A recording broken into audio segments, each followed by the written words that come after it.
Ayaz from India, what is your opinion about the recent tweets from the Arab world leaders warning the right-wing Hindu fanatics to abstain from spreading Islamophobia, otherwise they will be kicked out of the country for spreading venom against Muslims?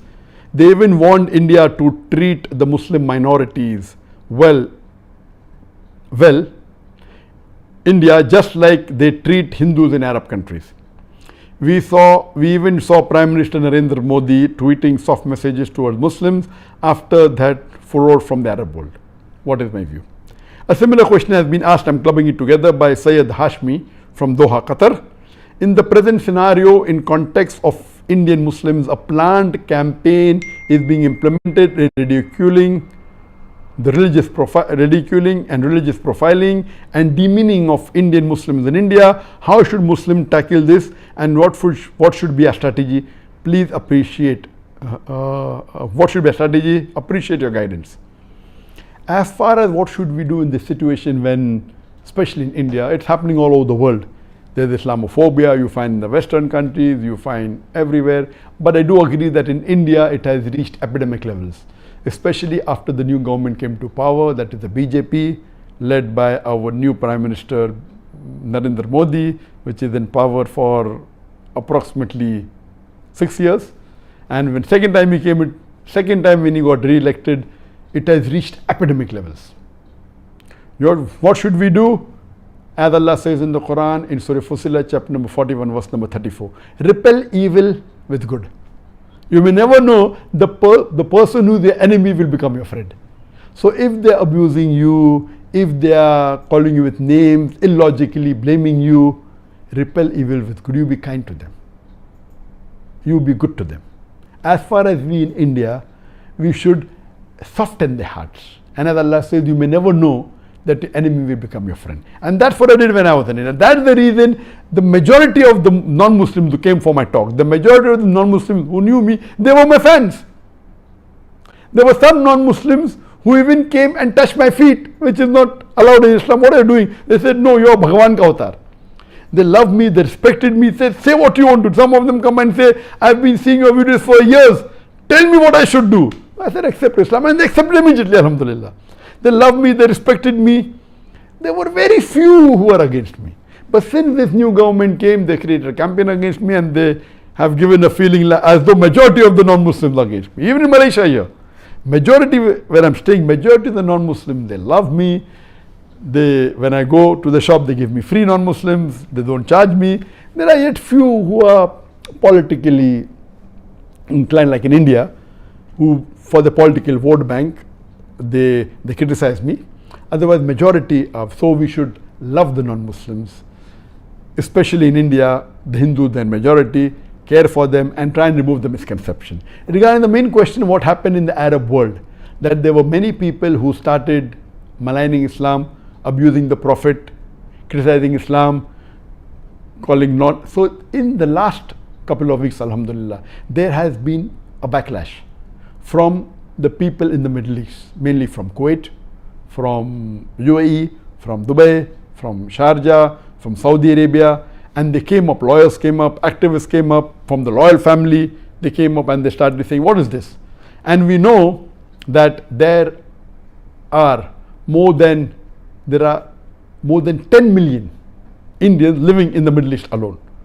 More than 3 million in Saudi Arabia, close to 4 million in UAE and the other Gulf countries, and the major foreign exchange that comes in India is from the Middle East.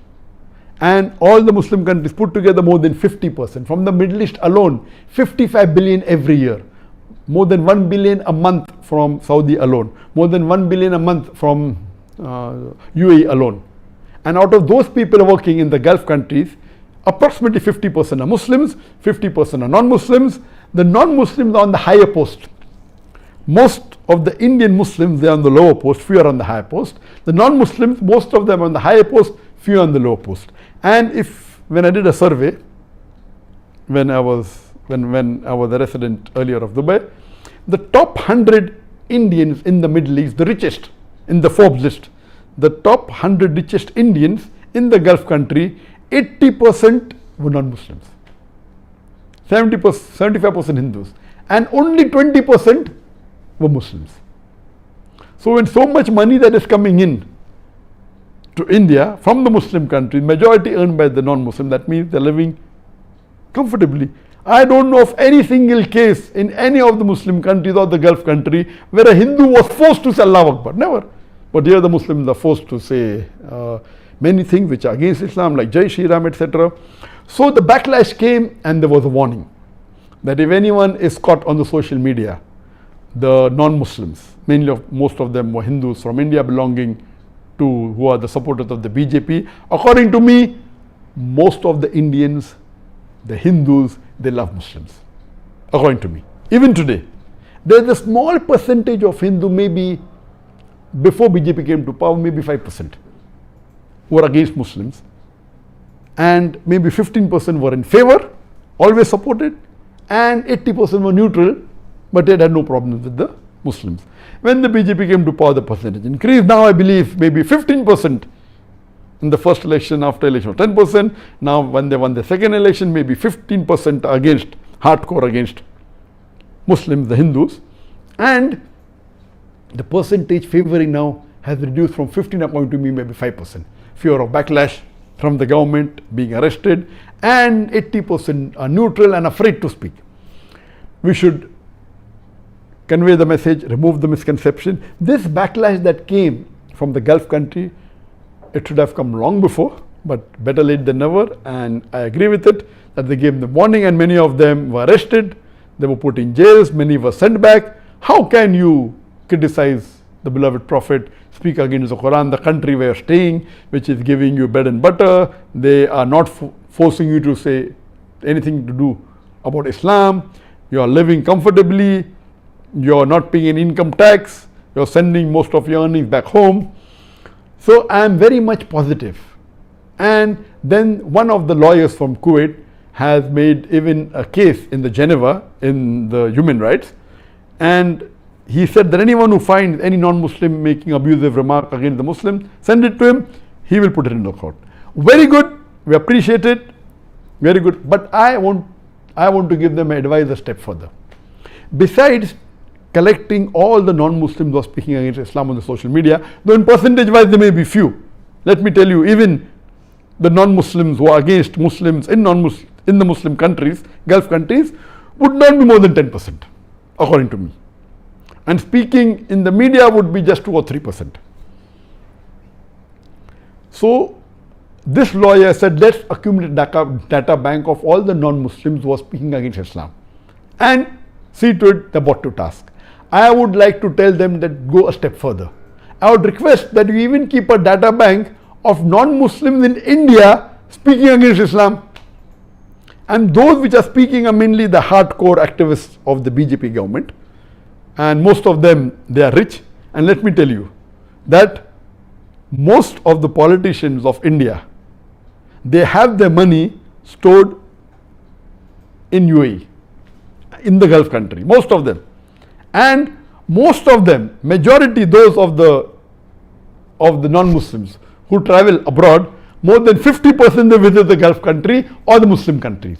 I would suggest to that Kuwait lawyer that even collect the data of all the negative remarks and abusive of all the non-Muslims in India and keep a data bank and store it into the computer.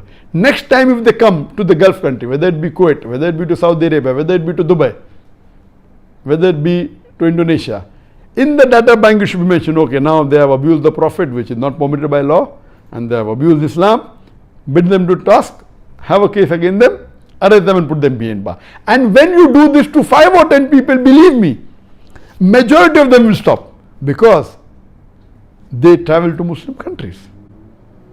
If not majority, at least 25% will stop. Make it public that we have a data bank, don't reveal the names. The moment they come, arrest them, take them to the court of law, give them punishment. Believe me, most of these people who are BJP bhakt, who are spreading venom against Islam, against the Muslim, they will get scared. And my last suggestion is, let the Muslim countries make a block.